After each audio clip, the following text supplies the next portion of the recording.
Good afternoon, everyone. I hope that you have been having a stimulating, insightful conversation today around how we can mitigate an unequal return to school. Certainly, I know when the organizers were planning this conference, we had no idea all of the traumatic, horrific events that we would be witnessing. And it only brings into sharper relief how important the issues of this conference are. And it only brings into sharper relief how long and how entrenched these issues of anti-Blackness and systemic racism are in our society, and how they continue to emerge in different ways over and over again over time. But hopefully what we're here to do today is to think about how we can seriously pivot and make some real changes in our society for the next generation in so many of the ways that we continue to build on the work that people who've come before us, but we have not made enough progress. So I'm so pleased to be able to join you today and help moderate what I hope will be an insightful and inspirational conversation for thinking about how we can move forward. I'm joined today by 4 terrific panelists who are going to bring, I know, a lot of expertise and insights to this conversation. They are Professor Todd Blake Finley at East Carolina University, Professor Carolyn Heinrich at Vanderbilt University, David Johnson at the University of Chicago Consortium on School Research, and Professor Masheri Keels at the University of Chicago. So thank all of you for joining us today for this conversation. We're going to start with some brief presentations by each of these individuals, and then we will have some time for some crosstalk and to dig into some of these issues. So with that, let me turn it over to Professor Todd Blake Finley first. Thank you, Vivian. It's good to be here, and it's great to be among people who care so much about the issues that we're talking about today. So I want to just start off by saying that there's a couple of education-related experiences that guide my thinking around these issues. One is that I was a teacher at Heart of the Earth Survival School. It was an Ojibwe school in the late 80s. That was when Prince's Sign of the Times album came out, which is his best album. Also, I research schools that are transformational for Edutopia, for their schools that work serious. So I get to ask school leaders and school teachers, how do you make this work, and what are you doing? And there's a whole lot of trauma-informed discussions and focus among those schools. So I'm learning a lot from that. And let me just also start with a couple of limitations. One is that anti-racist work is best received from people who are of color, and I'm painfully white and heterosexual. This is certainly a watershed moment in our country's history and for the world, really. There's another limitation that I also want to note, which is that I can't see, given the current COVID situation, us cramming kids into windowless classrooms, breathing the same circulated air, using the same toilets, and that just seems untenable. So whatever we're doing in the fall is not going to feel normal at all. And let me briefly mention a couple of studies and then some implications for that. So in 2018, the Children's Defense Fund, they did a study and found that 1 in 6 children live in poverty, and 73% of those children are of color. 1 in 6 live in poverty, 73% are children of color. And then last week, RAND did a study that showed that only 25% of students completed their remote assignments this spring. Whereas schools that primarily serve kids living in low-income communities or students of color, only 9% of that demographic completed their remote assignment. So that's a 16% gap, and it's so this is certainly the issues that are occurring right now are unequally distributed. So in other words, the implications are that the academic slide from COVID will intensify for kids who face disparities of sleep, security, Wi-Fi, time, nutrition, money. And as I like to say, Maslow's always supersedes Bloom's, so that means we need to attend to their needs before we attend to their cognitive development.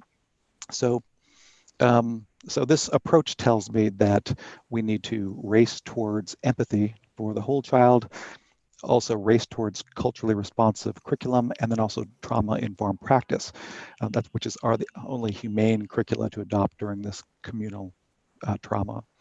And let me just end by giving one quick example of what this looks like.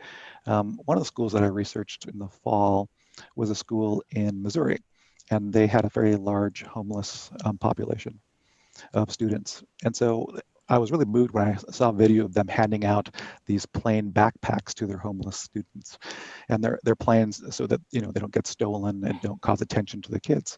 And they're filled with peanut butter and wheat thins, clean socks, Cliff Bars, nail clippers, and then also a handwritten note that says, "You are important to us.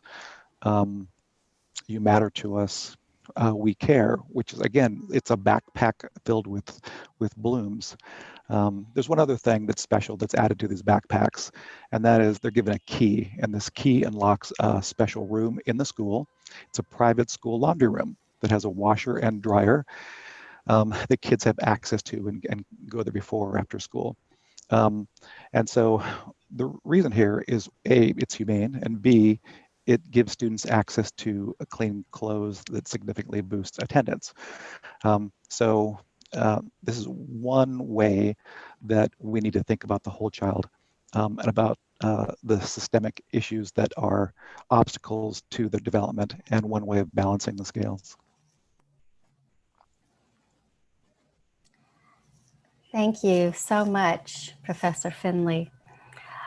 Let's move to our second speaker, Johnson.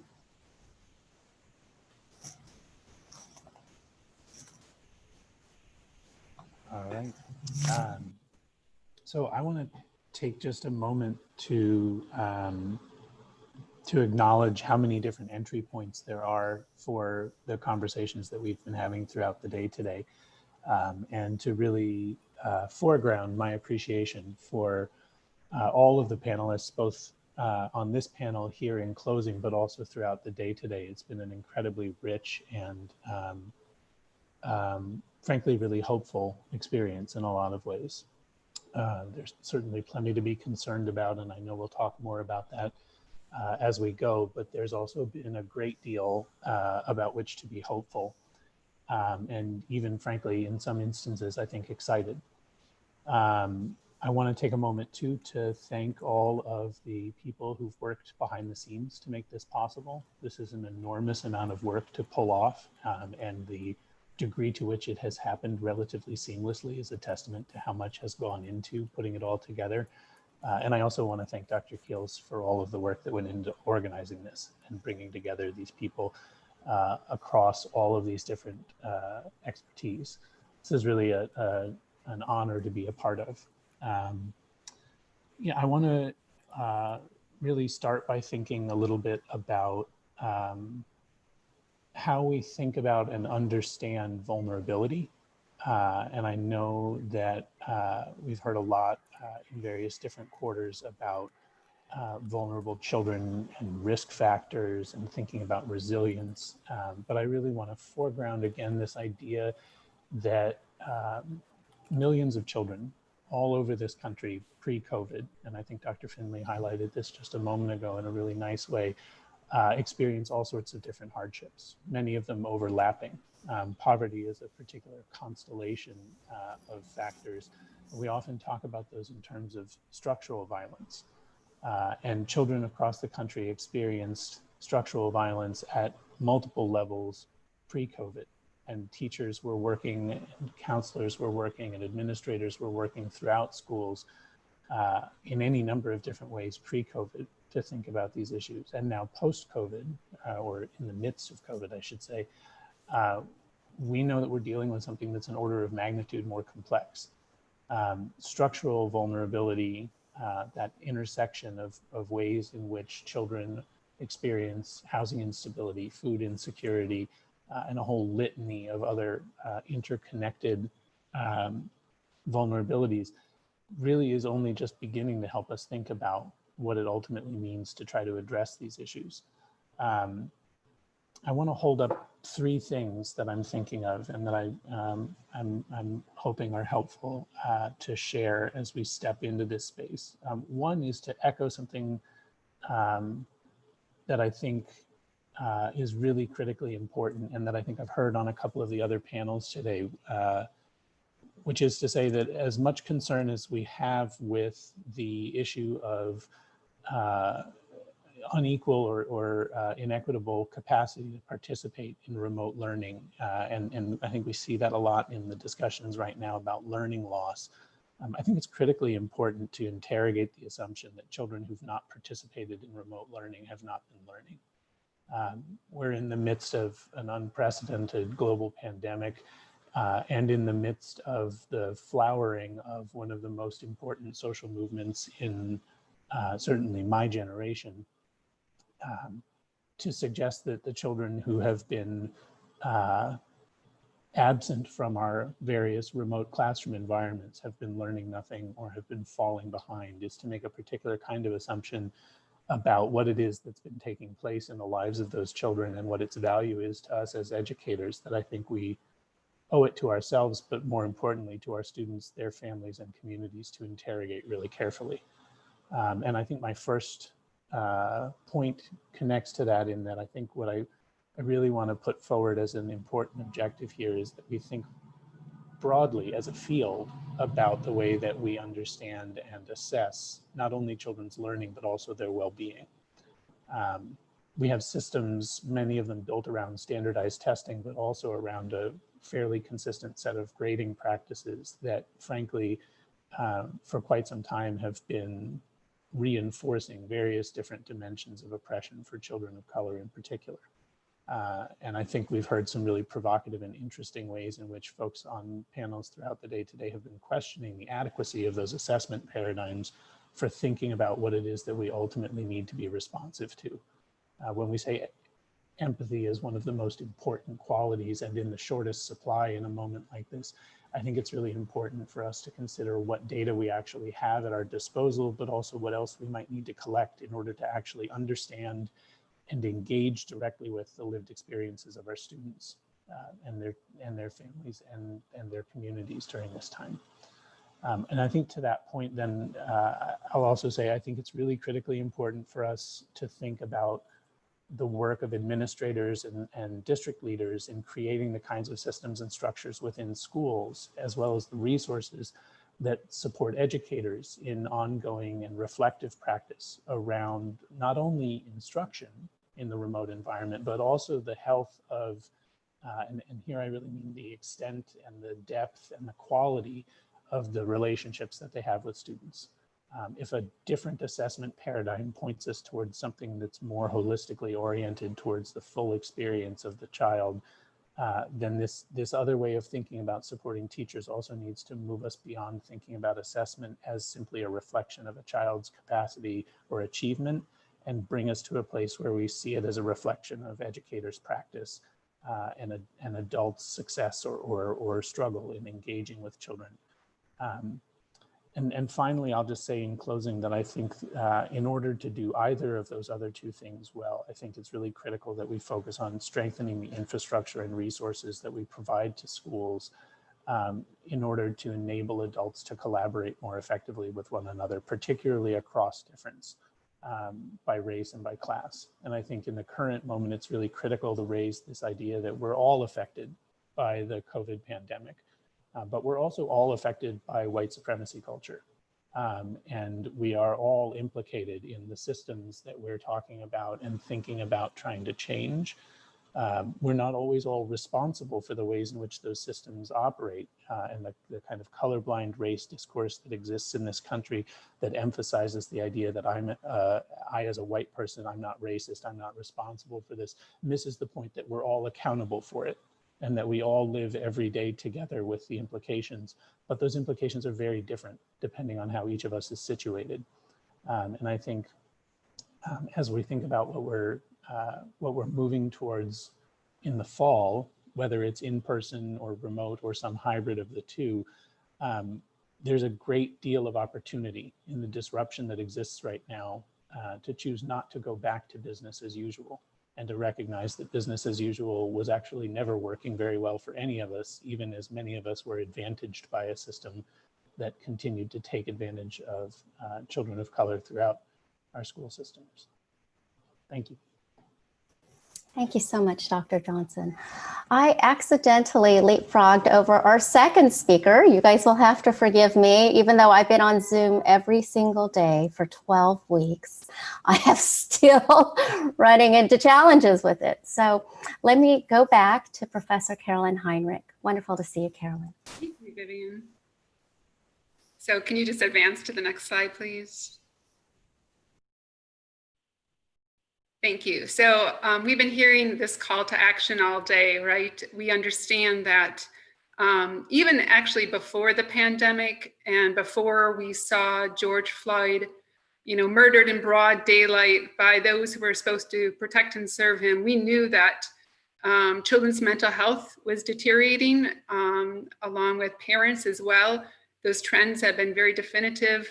I'm going to be sharing some insights today from research that's funded by the Robert Wood Johnson Foundation. We have a Policies for Action research lab in which we're linking children's health and education data, but we're also on the front lines interviewing those people who are working to meet children's and family needs, mental health, healthcare, education, and primarily in many under-resourced areas.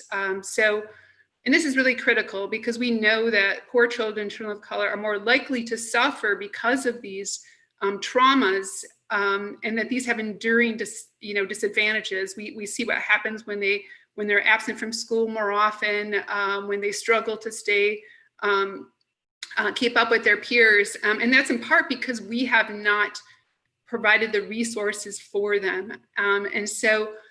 This is particularly critical in thinking about the impact of the pandemic, because as we've learned, for many of these children underserved in rural communities where they're either socially or geographically isolated, the school-based health centers and the resources our schools provide have been their primary source and sometimes their only source of access to basic health care, mental health care, and many other supports as we just heard described, the backpack programs, having their laundry done at school and all kinds of food pantries at school and things like that. Can we advance to the next slide?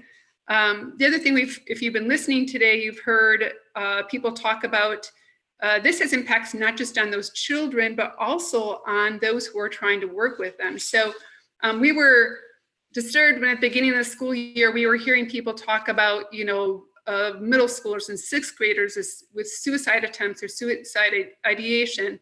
By the end of the year, we'd heard that all the way down to second grade and kindergartners with suicide ideation. And schools just aren't equipped to deal with this level of need at younger and younger ages. Can you advance to the next slide, please?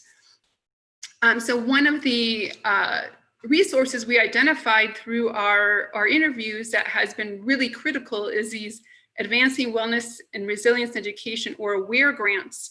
They're funded by the Substance Use and Mental Health Administration. They give them to state educational agencies, which are supposed to help expand the capacity for schools to do this. And we've talked to those who have received those grants, and I want to give you a quote from one of them.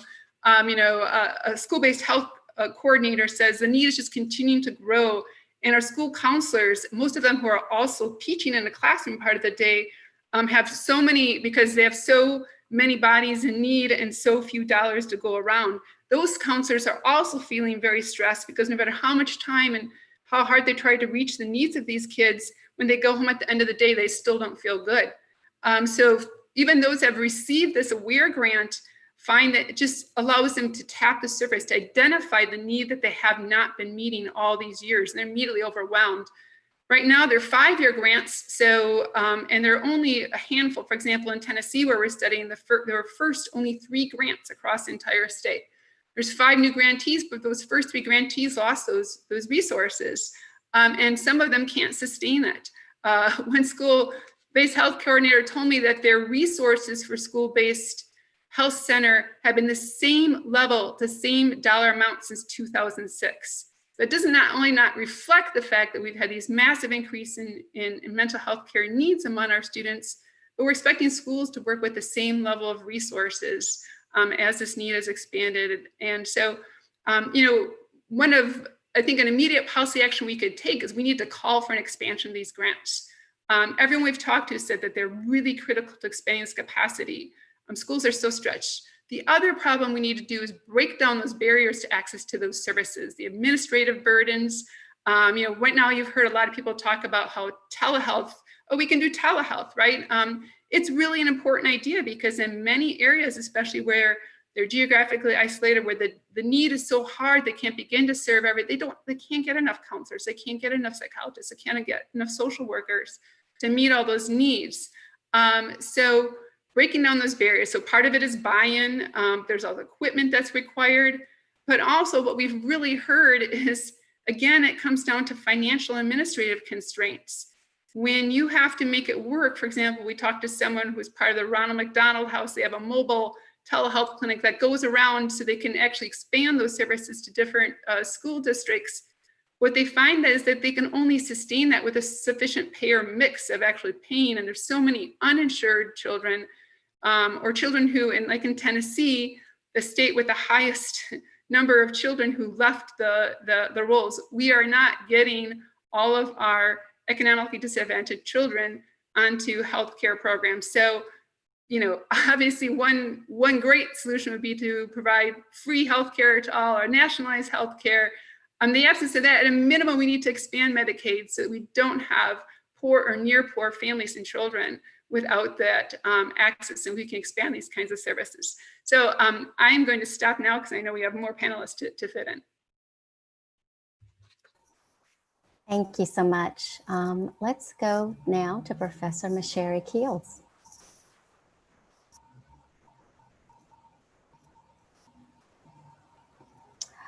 Masheri, you are on mute. Of course, I'm the one on mute still as I begin to talk, even though I've been on Zoom today alone since 9 a.m. But good to see you all, as you know, and all of you others teachers can relate to the struggles that we are having.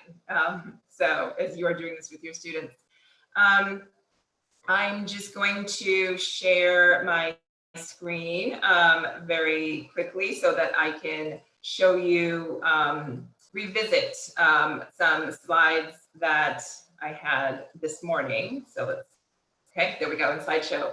And it's just I just think it's just critical to reiterate from, if you were not here this morning when I did the welcome, showed these slides, and it's all this is a snapshot of just generation of inequities that are revealing themselves, or as many are saying, being magnified or being shown through COVID-19.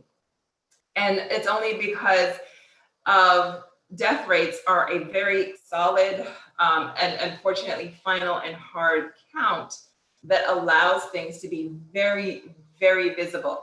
And so what this shows are, it's a few weeks, as of a few weeks ago, the state departments that reported the death rates by COVID by race. This compares, the ones that are most clear in their reporting is the Black comparison of the percent of the population in the state that's Black. That is the bluey teal color, the tealish color, and the purple color are the percent of COVID death rates that are Black. And it's the outpacing, just the disproportionate rate at which Black individuals are dying as a result of COVID infections is, again, like I said, this is not about COVID.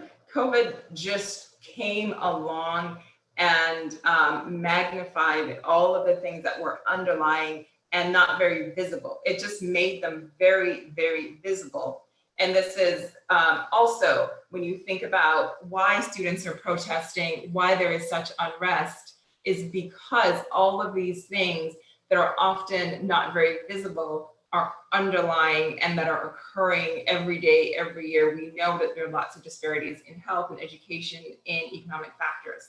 And so COVID just made them very visible. And I'll show the remaining states where they have data for. Again, so that you can see wherever you may be, if the numbers are up here, just how large the disparities are. And the other reason to look at this and think about this is these are the disparities that are going to show up again when kids come back to the classroom. So as I stated this morning, particularly children in Black families, they will have lost the most caregivers to death. They will have the steepest plunge into poverty and housing instability, and they will have the longest climb out. So yes, we will see behavioral differences by race and socioeconomic status in the fall. If it's in-person schooling or whatever it may be, it is not the child. It is all of those contexts and circumstances. And so just the importance of keeping context in mind to understand that there are many things that we cannot see that's underlying the behaviors that students are exhibiting. And so I just want to point out three quick actions to think about that are associated with the inequities. The first is just plain and clear. Those experiencing the most exposure are the least able to bear it. So one thing to first think about is to reestablish, to me, and this is also part of like a priority order, reestablish the learning community. So there's lots of talk about the unequal, about the learning loss. And so, but very little talk about the behavioral learning loss. There were many school behavioral routines and expectations and ways of being and ways of interacting that for many of our most vulnerable children are unique to school. Their home life doesn't replicate that. For some other children who are more advantaged, their home life, since in remote learning, continues to replicate the behavioral learning that they got in school. Somebody still gets them up in the morning and says, okay, you're gonna go over here, you're gonna sit at this desk with this computer or this set of worksheets, you're gonna work on them for this period of time, you're gonna get a break, you're gonna get back to work on them again. So in some families and kids, they've maintained that structured learning environment so that whenever in-person schooling resumes, it will be an easier re-entry into that environment. For many of our other kids and our most vulnerable kids, they will have completely be out of a structured learning environment. And so it's going to take quite some time and support to reestablish and and just those routines for learning how to be with self and with other and be in community. The second is ensure that all teachers plan for differentiated instruction. I'm kind of tired of hearing about the average learning loss.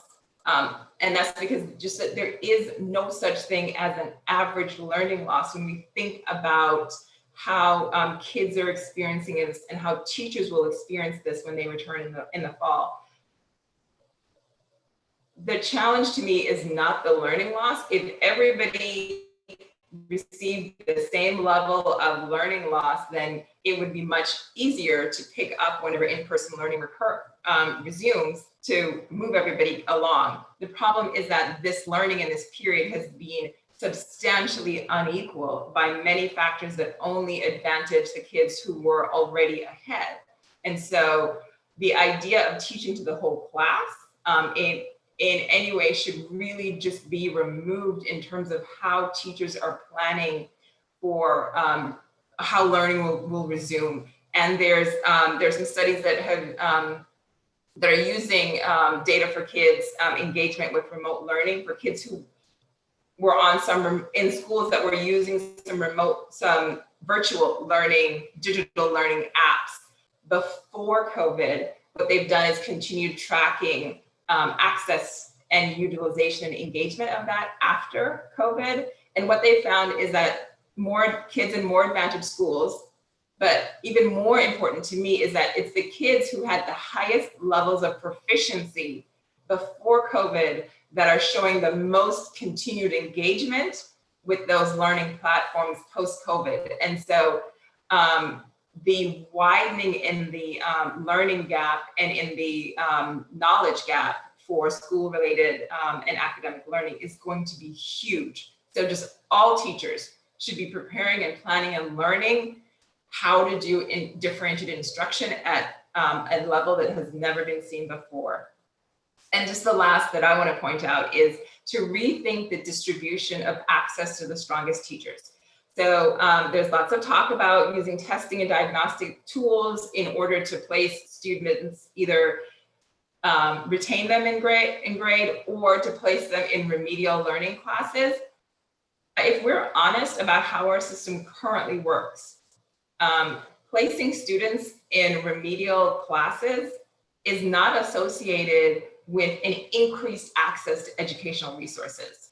And so if anything along the lines of diagnostic testing would be used to place students in remedial classes, it has to be coupled with a rethinking about who is teaching those classes, and that the strongest teachers are being coupled with the students who need the most support. And so those are just really the points that I want to add to this.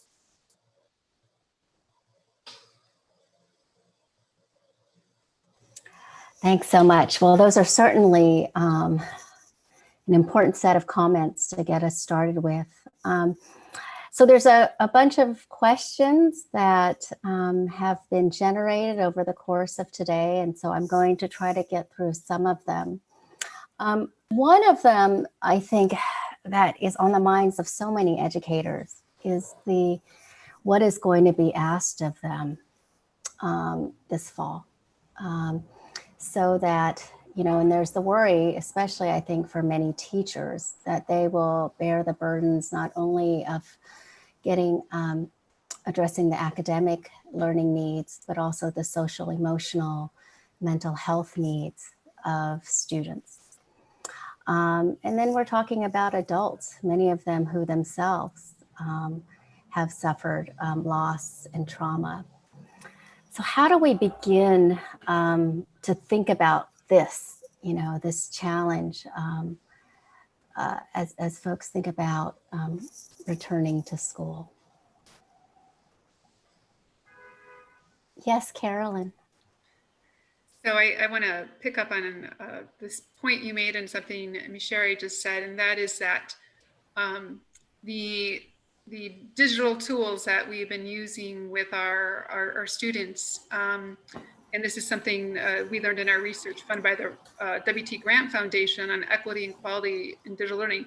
Those tools aren't really designed for kids that don't have good supports for using them, or they're designed more for the average kid, not for the kid who might be in under-resourced educational environment, whether it's home or school. And the challenge we also saw working in urban districts where kids regularly face a lot of trauma, like Milwaukee Public Schools, is that the more those kids are struggling with those traumas, the harder it is even for them to engage in learning. So that's why I feel it's so important that we provide as many resources for schools and school districts to deal with this, the expected much greater trauma, because those students will not be able to concentrate and focus without it. And we don't have adequate supports, especially in the under-resourced schools, to help them accelerate their learning. So we sometimes use digital tools to personalize learning and do that. But again, unless we are providing adequate support, it's very difficult to do, and very difficult if you aren't addressing those children's underlying traumas before they can really focus on learning and engage. So part of what I hear you saying, Carolyn, and please correct me if I'm wrong, is that we know quite a bit from what existed pre-COVID and from prior research to be able to anticipate that it will be an even more challenging situation in the fall for Black and Brown students and for the schools that serve Black and Brown low-income students. And so that has implications for how we direct resources to make sure that actually it's not about equal resources, but that perhaps we should be thinking about how to direct more resources to those places that we can anticipate will need them more. Is that right? Yes, absolutely. And, just to, schools, what we've heard too is schools are the front line for observing those needs of students. So one of the concerns I also heard is that some students may have been in home environments where they're experiencing even more trauma besides things related to COVID. And no one's been there to observe that and to ensure they're getting their therapy along the way. So reconnecting those students with services and then having more of those types of services available will be essential for those kids. It may have been, it's been very hard for schools and school districts to reach those kids during this time, and especially in homes where they don't have consistent access to some kind of email or technology, or there may be, different caregivers responsible for any one child. So they may not have a consistent care provider either in those homes. Mm-hmm, mm-hmm. And how else I'm wondering if we could bring in some of the other folks and your thoughts about how we can shore up the range of supports for the students who will need it the most. So it doesn't just fall on teachers who are already overburdened. Yes, David, please. No, one of the things that I think is interesting to think about, you often hear folks right now talking about trying to repurpose existing resources in novel ways. Some of the higher functioning school teams in Chicago public schools for years now, especially at the high school level, have really been organized around the idea of kind of case managing towards solutions to problems like high school dropout and low graduation rates. And so the consortium's produced a number of reports over the years looking at efforts to increase course passing in 9th grade, and organized schools have organized teacher teams around this idea of getting all of the different high school teachers together that work with an individual kid and running through lists of kids, who's got an F in what class, and how can we think about what it is that child needs. Oh, you have that child 3rd period for algebra. I have him in 5th period for English. I happen to actually have a pretty good relationship with his mom, and I know X and Y, and so on and so forth. And what ends up happening is you get a coordinated net of adults that catch kids before they actually fall, or at least before they fall very far. I think one of the things that's important about that work, and I was attempting to allude to this in pushing this idea that we need to think differently about how we treat assessment data in this moment, is that one of the critical pieces of those nets of adults is that you have to learn to treat your data on kids as data points about your own practice. And so you have to see the kid who has an F not as being delinquent in some form or fashion, but as being a reflection of the practice that you have not yet adopted in your classroom that will enable them to succeed. And when adults have been able to wrap around each other in supporting each other to interpret data that way and to use that data to address kids' needs in ways that don't pathologize kids' difficulty, I think there's a really important and exciting model there for thinking about how we could relieve the burden that might fall on any individual teacher to be responsive. But I do think it raises some important issues about how we continue to resource teachers to do that, because then you need to be able to call in clinicians at points that you think you need to be able to draw on their expertise. Thank you. And Todd, I see you nodding along. Can I invite you to join and offer your thoughts? Sure, can you hear me? Yes. Okay, good. Can I just say I've been taking notes about what everyone's saying, and when we got to Masheri and she said Black students lost will have lost most of their parents by the time they come back to school. I almost lost it. And I just to talk about me, because that's important, is like about once a day, I go in the bathroom, I play Sarah Bareilles, Goodbye Yellow Brick Road. I have a good cry in the shower, and then I'm good for the rest of the day. So that hasn't happened yet today, but it almost happened today. I want to mention a couple of things that I've noticed about high-performing schools and how they have allocated their resources when they're working with students who are highly diverse and also have lots of poverty. And I've noticed that almost all of them that we've studied from Edutopia is that they all have someone who is in charge. Their only job is to reach out to the community and to find out how the parents are doing. Finding out if they need parenting classes or do they need job training classes, and hooking the parents up and giving the parents enough support.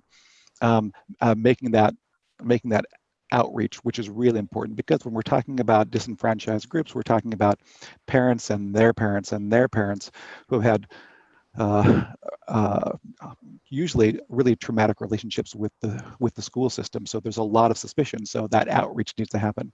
I'd say the other thing that, in terms of allocation of resources, is that I think there's too much canned professional development that occupies teachers' time. It's overwhelming the amount of fairly comprehensive and superficial kinds of training that's done, and teachers need a lot of time. They need a lot of time to sit and talk together about what the different students are facing and how to help those students. So those are two things that I've seen in those high-performing schools. And maybe I could just try to draw on the collective wisdom of this group of researchers to talk about what does constitute high quality professional development, because we're talking about a lot of professional development needs for teachers. And even in the best of circumstances, our teachers are not always getting the professional development that they need. So what do we know from research about what constitutes high quality professional development? And I will invite any of you to jump in. I guess I can start and share a little bit. I would say from one of the things that we've been learning because we've done now 4 cycles of iterative professional development work around trauma with schools, and what it looks like. It started out very evidence informed, but still what it looks like today is very different from what it looked like the first year, because it's been done with in collaboration with teachers and with schools, and we even brought teachers in for a summer residency at the university to help us develop some of our tools and materials, and just making what we kind of know about it needing to be practice, job embedded, practice based. Just what we've learned about what that really looks like is very different from when we started, in terms of teachers are so busy. They are receiving so many different pieces of input, and it keeps changing throughout the year, the expectations or the new policy and different things like that, or a new procedure, that it's really difficult to, if we're trying to change practices, we might be able to get them to think differently, but then they also need time and coaching support in order to be able to take new learning that's coming to them in professional development and make the changes and adaptations needed to make it work in their classrooms and in their schools. So just the need that professional development is coupled with so many job embedded practice tools that they can then make this actionable in their classroom. They like, the things that we know work for kids, we often don't think about applying many of those same things to the adults. But one of them, I would say, is a stressed teacher can't really learn, just like kids. A stressed child can't really learn. So we need to think about that piece of it and make sure that we are delivering professional development in short chunks and with practice components, so that we're not just adding to their stress load. And I think that would be one of the main things, if I can say, that we really live what we mean by making it job embedded and practice related. And I would build on what Sherry said and just say that the same way we were talking about kids coming back to school at whole different levels of what their, what happened to them in learning, teachers come to professional development with varying levels of knowledge and expertise in specific areas. And so when they get this one, or someone I think used the term canned or one size fits all professional development, they're supposed to take it all in one session. What we've learned is that, no, that doesn't happen. When we look at like pre-existing knowledge of teachers or experience of teachers before professional development sessions, and then look at what happens afterwards and how they use that, it varies greatly by their initial experience levels. And so I figure, and we've also heard that just has to be ongoing. And so you need to identify where teachers are and then build from where they are in successive professional development. The other thing I would just like to say, I mean, we're still at the place, I think, and Sherry and I have had conversations about this, but we're talking about, trauma-informed, helping teachers, understand. And I think a lot of schools have done a good job of helping educate teachers there. But I still see the teacher in the classroom, having done hundreds of classroom observations in our WT grant project, who, they know that, they're trying to work with a child who's standing on a desk and screaming and they can't calm down. They're trying to work with that child. They don't want to just take that child out of class, but 20 minutes into doing that, they need more help. And because the other kids in the class are then experiencing learning loss too. But I think we need to move from trauma-informed to actually meeting the needs of those children better, right? So not just a teacher, we can't expect teachers to be able to be psychologists, the counselor, the social worker on that moment. We need to get the kids the help they need so that doesn't happen in the classroom. So partly what I'm hearing, Carolyn, is goes back to what David was saying about a set of coordinated adults that are working together to provide the coordinated supports that young people need to be successful. That's partly what I'm hearing. And also, what I'm hearing about what high quality professional development looks like, and which we know actually from quite a bit, decades of research on educator professional development, is what doesn't work is pulling teachers out at some point in time for a workshop and then sending them back into the classroom to then somehow implement it. I think I heard Ms. Sherry say job embedded at least 5 times, but I lost count, frankly, after 5. I'm hearing that high quality professional development understands that teachers come at varying levels and different experiences. And certainly we can think about the different contexts and experiences teachers will be coming back into their classrooms with too, in terms of their own mental health and trauma. And so it will have to acknowledge that variation. I'm hearing that high quality professional development is ongoing. So again, it's not a one-time workshop, but it works with teachers to improve their practice over time. And so anything else that anyone wants to add? I'm sure I didn't capture it all. David. I would just add, as you're summarizing, Vivian, I think one other piece of it, and I think this actually got raised a couple of times over the course of the panels earlier in the day in different contexts, but the learning that happens in really high quality professional development is not just job embedded and ongoing. It's learning that's actually about yourself and your practice and your relationship to your practice, not just learning about the content of the particular professional development. And so I think, and I hear this in the way that Sherry was describing some of the work that she's done over the last few years with teachers, but there's also really clear parallels in the way that we think about what we know about the way that children learn and develop, right? We don't really actually think that content coverage is certainly not the only, and whether it ought to be the primary objective of a classroom experience for a kid.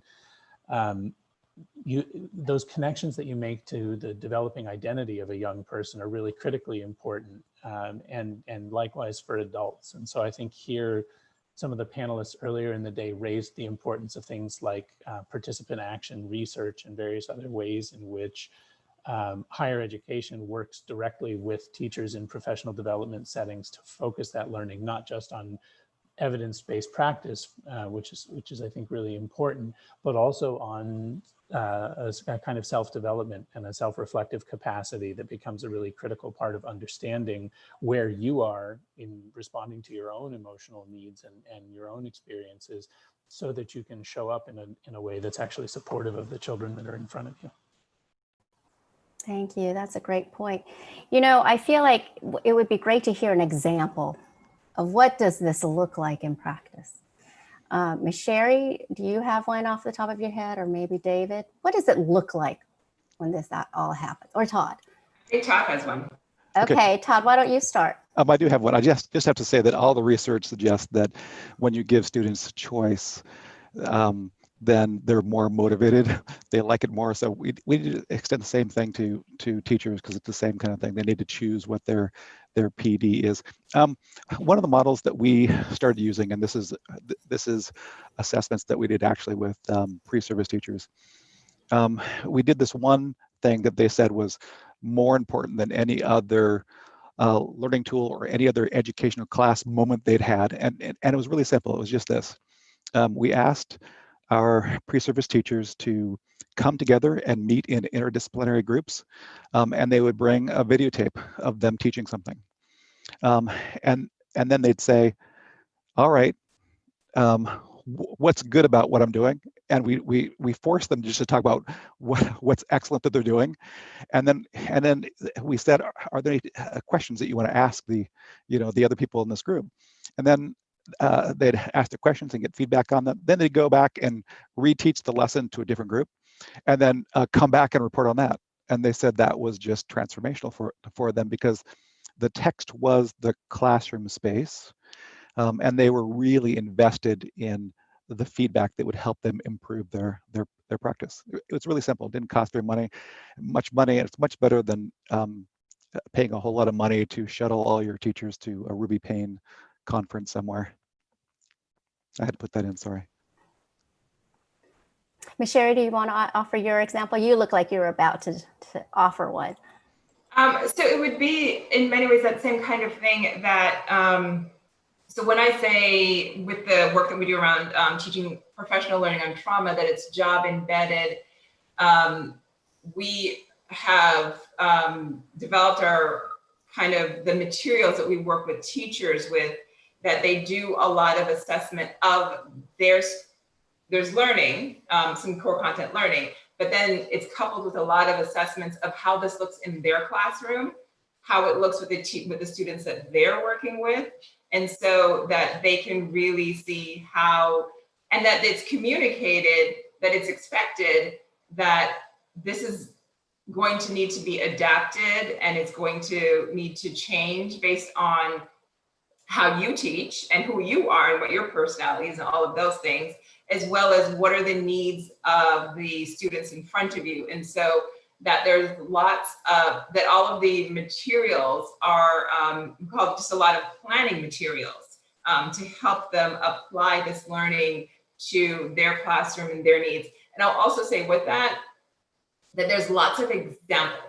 And the reason, a particular reason for lots of examples when we're thinking about, because we work in schools primarily that are very stressed schools, is it's hard to be creative when you yourself are stressed and there's so much going on. And so if we can at least, in addition to the conceptual pieces, and we do this for many other aspects of teacher professional learning around core content, but I don't think we're really still learning how to do this around in the space of kind of trauma, mental health, and well-being. Professional learning for teachers is, I find that a lot of that has just taught the concepts, and teachers will get the concepts, but it hasn't done, we're still just learning how to teach them to go beyond learning the concepts to then examples with what do you do. And like I said, particularly it's what individuals are stressed, and this is a lot of emotional work. And so whenever we can couple the professional learning with what does this look like in your classroom, it just goes so much further because it gives them a starting place. It makes the learning less threatening. It makes the practice of it less threatening. And so all of those things and those pieces is what we mean by making it job embedded professional learning. Like I said, I'm still learning how to use Zoom 12 weeks in. So let me switch gears a little bit. So many people are concerned about the economy. And for schools, we are facing an inevitable financial cliff, right? As there is less revenue coming in, city and state level. We're very unsure how much federal stimulus money will come into public education. Still a bit of a question mark, certainly not enough has come down yet in the recovery packages, stimulus packages. But regardless, we're facing a financial cliff, and resources will become tighter and tighter. How can schools be preparing, right? And what kinds of decisions do we need to be thinking about at the local education agency level, the state education agency level, to deal with some of these very hard choices that will be coming along and impacting schools at a time, frankly, when more is being asked of schools?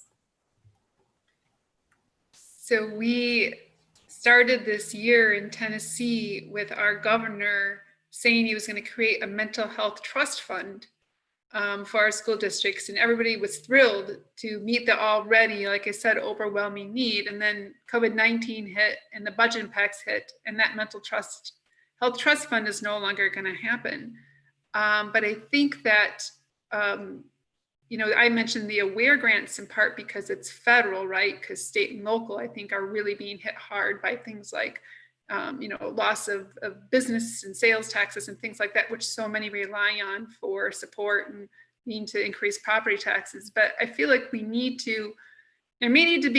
is something that is maybe a political and policy question. We need to be lobbying for things like that. Unfortunately, those stimulus funds, even though they're intended to hit people, hurting the most, a lot of people won't be hit like that. We have people who, haven't filed tax or won't file taxes and won't receive, those kind of benefits. And so I feel like we have to lobby for those kinds of uses of resources that will get to those kids who need it most and will supplement schools in areas where there are already glaring deficits. And so I feel this is one of them, right? Those school-based health centers, the resources teachers need to meet children where they are with the traumas they've experienced. Those are the things we need to fight for, and we're going to have to do it, the public, lobbying our state legislators, your representatives, and congressmen who can make those kinds of decisions.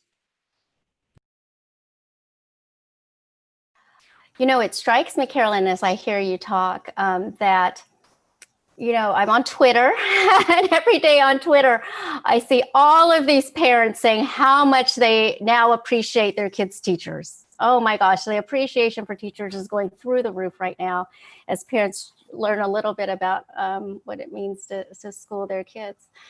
And partly, so I'm connecting with what you're saying, which is that, is there a way to turn that appreciation for teachers and educators into political lobbying and political support for public dollars in education, which supports teachers, but all these other supports, professional development, all this other stuff that we've been talking about. Because very, very hard choices will be made across this country in Congress and state legislatures and districts. A lot of decisions and very consequential decisions will be made about resources, how much resources and how limited resources are allocated. And we know that that's coming. We don't have to wait for it. We know that all of that is coming. Yes, David. I think it's also, I think a lot of what Carolyn was just highlighting is right in terms of advocating for sources of funding that are going to help to offset some of the ways in which particularly local funding is going to be impacted in significant ways. I think it's also important to consider, without altering the total pot of money that we have in a given district, there are ways in which we could increase local control, meaning the power that parents and community actors actually have over the ways that those resources are actually being allocated, that could do quite a bit to redistribute what we already know we have in the bank. And here I'm thinking, of ways in which different panelists across the day today have raised issues connected to some of the protest movements going on around the country right now, calling for reduced funding or defunding of police departments. There's a lot of money spent around the country on school police officers and partnerships with police departments. And I think there's a great deal of reflection going on at various different levels right now across the country about the appropriateness of those allocations. Should we be spending so much money on policing, and should we have such a great intersection between the police and the schools? Those kinds of questions are really important to ask in and of themselves, but they also represent opportunities for us then to think differently about where else we might put that money if we chose not to put it there.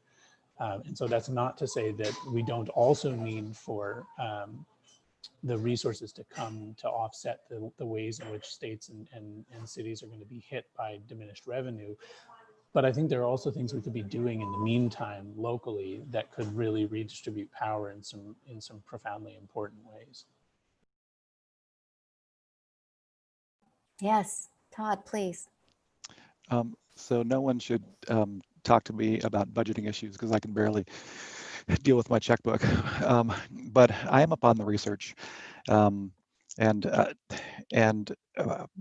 big complaint is that we tend to infantilize teachers, and this happens in North Carolina where I live a lot in terms of them being told what to do and what they need, what new commercial software is going to solve this problem that they paid so much money. That kind of thing happens a lot. And there's a study by Richard Ingersoll in 2017, and he studied 1 million teachers. It's a really robust study. And what he found is that when you give teachers decision-making power, achievement scores go up. And then weirdly, when you also give, maybe it's not weird, but also when you give teachers the power to decide on things like the rules for the school, like classroom management rules, those kind of things, achievement scores go up. In fact, that's one of the biggest things that affects achievement scores. So I've just noticed a lot that particularly women, particularly elementary school teachers in K through 3, tend to be associated with the mindset of the grades that they teach, and are somewhat treated like children. And I wish that didn't happen. Can I also say that I'd like more allocated towards training that's done by persons of color, and also from teachers who have expertise right in the building that are often overlooked. And can you offer examples of places you've seen do that well and what it looks like? Or even one example? Well, I haven't seen I haven't seen schools do that thing where they do the training in-house. However, there are some schools that are kind of laboratory schools, and so they will announce that they are experts in trauma-informed practices, and then what they do is they bring in other teachers from other schools into that school to watch them do their thing, and that tends to be very reinforcing. That peer-to-peer learning. Right. I think many of us in all of our professions often look to our peers to learn and to because they understand what we're going through, right? They're dealing with some similar challenges, similar problems, and are often very useful to push our own understanding of the issues. Yeah. Can I say one more thing? Sorry about that. I'm interrupting. this was a huge news to me, that I just didn't realize this. You know, sometimes you hear about a school and it's like, they do culturally responsive pedagogy, just awesome. That's what they do. That's what all their success is about. And what I found is that in schools that are really high performing, again, with diverse students, with a lot of poverty, is that they're not just doing one innovation, they're doing 20. So it's this constant effort to get better and to look at a cascade of practices, not just your silver bullet. Right, not just your quick fix. Yeah. So, another question that's been raised over the course of the day, and I'll pose it to you guys. I think it's a tough one. Not that we haven't had any tough questions tossed at you yet, but is that hopefully we're not just speaking, preaching to the choir right now, whatever that saying is. I'm an immigrant, so I sometimes get my English sayings wrong. But, hopefully, we're not just speaking to folks that already agree with us and see the world in the same way. And certainly as people go back to their jobs, they aren't going to be confronting people who see things in the same way, or who haven't been able to experience this terrific day together. So what are ways that we can broaden the community of folks working on these issues, including people who don't see the bias, their own bias or bias in the system in the same way? How do we deal with that? Well, I think one of the things that's already been said on this panel is who you engage. And just to bring another example of this, we started looking into what in our use of digital tools, right? Like online learning videos and things like that are being used in high schools and are disproportionately targeting students of color and low-income students who may be more likely to be falling behind.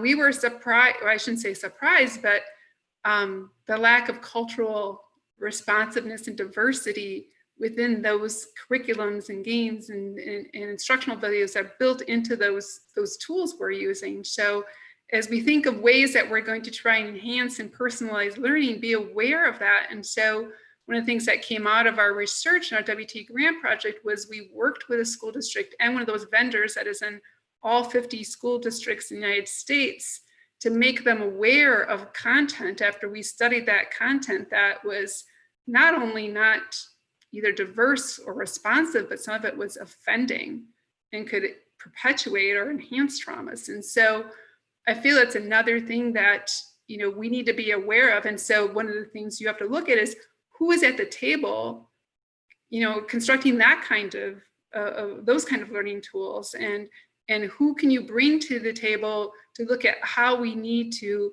modify them so that they are culturally responsive. They are reflecting the environments in the context of students who are more often than others being asked to learn with them and need certain levels of self-regulation to learn with them, and are very hard if the content you're seeing does not relate to your life at all.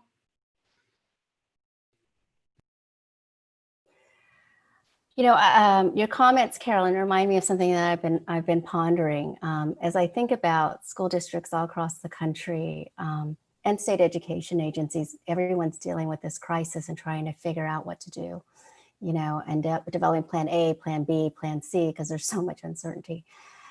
In some ways, we're at an agenda setting stage because so much has been thrown in disarray, right? And it's so much uncertainty, no one clear path forward. And so we're at a real agenda setting stage.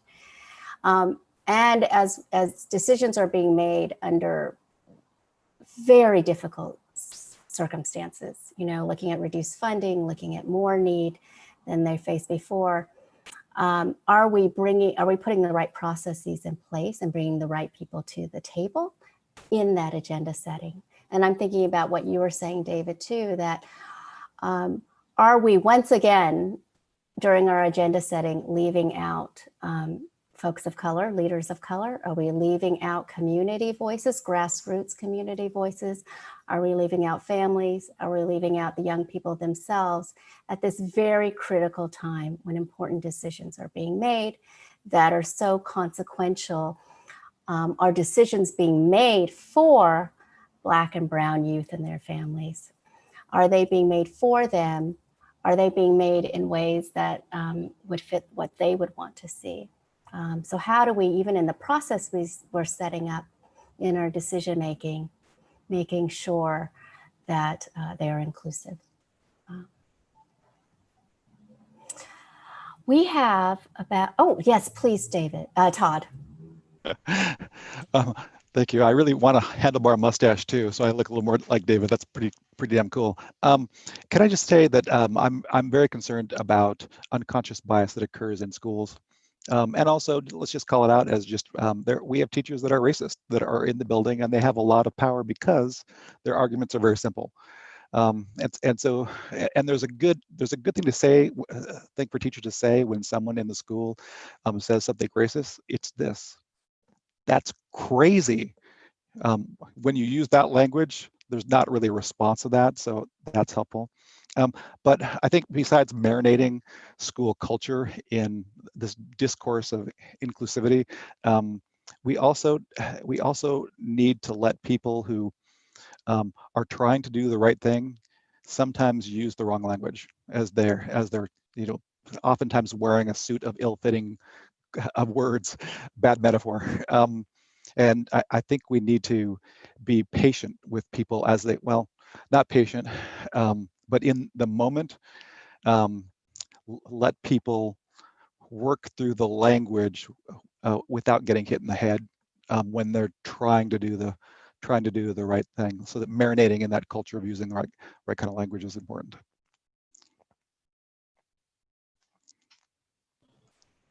I would love to just pick up on something, Vivian, that you said a moment ago and push this idea just a little bit further at the risk of sounding like a broken record on the subject of power sharing. You know, as a white person, it's really important to me that I ask myself repeatedly in my work, what's mine to actually do? And to really think carefully about the moments in which it's important for me to lead, particularly with other white people. And I think Todd makes a really good point about the role that as a white person I have in calling out things that are frankly crazy. And then I think if we take the idea that unconscious bias is actually unconscious, if we take that really seriously, I think it underscores the importance of sharing power and getting out of the way.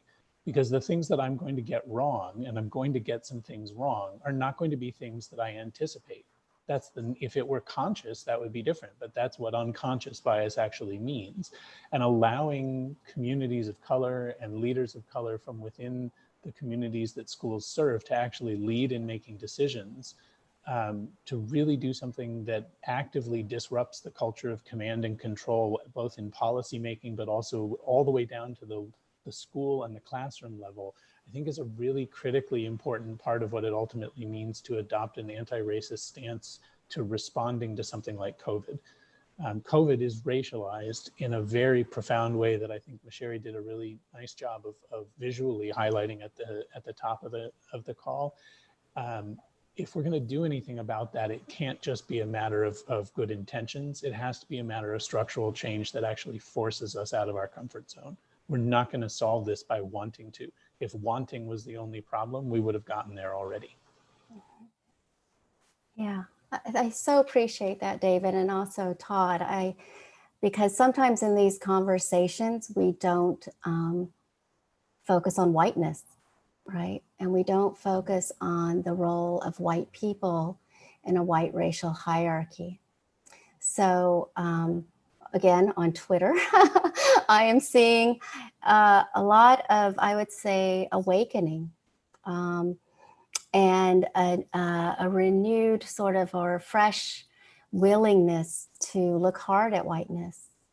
And for white men and women and young people, amazing young people on the streets, thinking hard about what their role is and willing to step out and take more risks in confronting racism than I have seen in the past. And for me personally, at least on Twitter, it's one of the few hopeful things I see on Twitter, because there's too much negative stuff on Twitter. So I thank you both for recentering that conversation. I think, and I'm looking to Ms. Sherry right now, are we out of time? Are we quickly running out of time? We are out of time. So do you have any other final comments, Vivian? Well, I would just thank these terrific set of panelists. I hope it's been as stimulating to the audience out there as it has been to me. Usually I would look out into the audience and I would see everyone's face to gauge it. So I'm hoping, fingers crossed, that you have appreciated this as much as I have. I'll just offer just a couple of thoughts that I have heard. One is, we have a panel of researchers, and I think what I'm hearing from this panel of researchers is we already know quite a lot from existing research. We do not know everything we need to know. This is an extraordinary moment, but we should be harnessing what we already know from existing research about high quality professional development, about trauma-informed practice, both for students as well as for the adults who take care of them, about the system of coordinated supports among adults that young people need to be successful.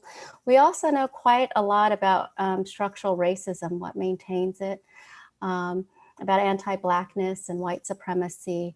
And we have some quite good ideas about how we can tackle them. We certainly don't know everything we need to know, but we know a lot to build on. And that makes me quite hopeful because we're facing some very hard times, very, very difficult times with COVID in the fall and the winter, with the return to school, with ongoing police brutality, with a financial cliff. Undoubtedly, we have some tough times ahead. And so we need a lot of the fortitude, and we need to bring everything that we possibly can to the table collectively to fight that and to leave, to fulfill our responsibilities to this next generation. So thank you, everyone. Thank everyone. Thank you guys so much. I think, Thank you. Hi, Ms. Sherry, it's Joe. We're still streaming. We'll just put the. See, It's all good. We have the image It's up for folks who are Joe. exiting right now. I just wanted to thank all of you. It's been an amazing day. I've been engaged in every one of these panels that I've been running, and it's almost been distracting because I should be, paying attention to the production. But thank you all so much. I'm going to end the feed now. Hold on one moment.